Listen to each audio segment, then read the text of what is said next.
Hi guys, kumusta kayo? Nais ko lang i-share ang aking natutunan sa paglilinis ng aming kettle.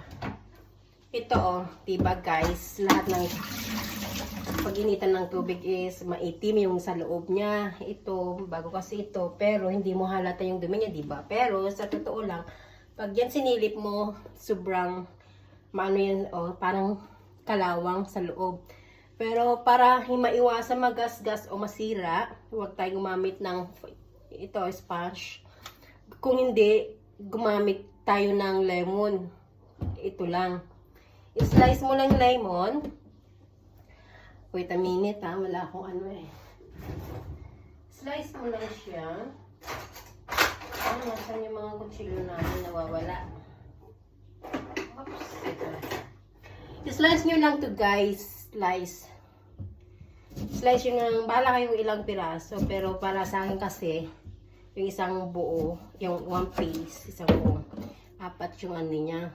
Tapos, then, ilagay nyo lang dito, sa loob, then, lagyan nyo ng tubig. Napaka-simple lang.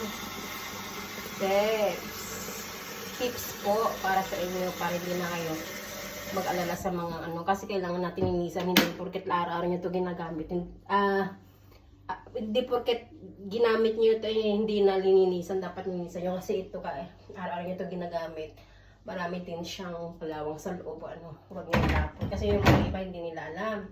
So, pakuluan lang nyo lang hanggat mag-stop siya, kukulo. Bibit nyo lang mga 5 minutes or 10 minutes. Baala na kayo kung anong ilang minuto ang gusto nyo. Basta hintayin nyo lang siya, guys. Wait that result. Mamaya, tingnan natin. Pagkulo, mamaya. I-update ko kayo ulit pag after siya, ha?